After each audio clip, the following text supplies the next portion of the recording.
Le prophète Élie surgit comme un feu, sa parole brûlait comme une torche, dit Ben Sira.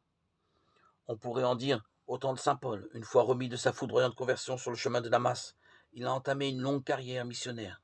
Pendant une vingtaine d'années, il a sillonné les routes terrestres et maritimes avec un seul objectif, porter le plus loin possible l'annonce de l'Évangile. De toutes les nations, faites des disciples, avait dit Jésus. Matthieu 28, 19.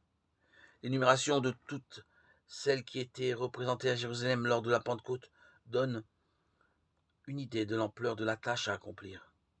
Parthès, Médès et Élamites, habitants de Mésopotamie, de la Judée et de la Cappadoce, du Pont et de l'Asie, de la Phrygie et de la Pamphylie, de l'Égypte et de la Libye cyrénaïque. Acte 2, 9, 10. Saint Paul aura parcouru presque tous ces pays pour semer la bonne nouvelle. Lui et ses compagnons, Barnabé, Silas, Timothée, Tite, Luc, ont partout reçu un accueil contrasté, enthousiasme. De certains prêts à embrasser la foi chrétienne, violence et injures de la part d'autres, qui les accusaient d'infidélité à la foi des pères. De nombreuses villes, en définitive, ils furent chassés, voire molestés et menacés de mort. Cette résistance à l'évangile fut pour eux une grande souffrance, mais elle est compréhensible. Et Paul lui-même, dans la première partie de sa vie, en est un exemple.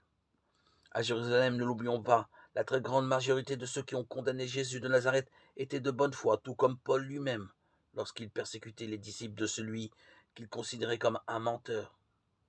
Seule la vision de Jésus ressuscité a pu le convertir.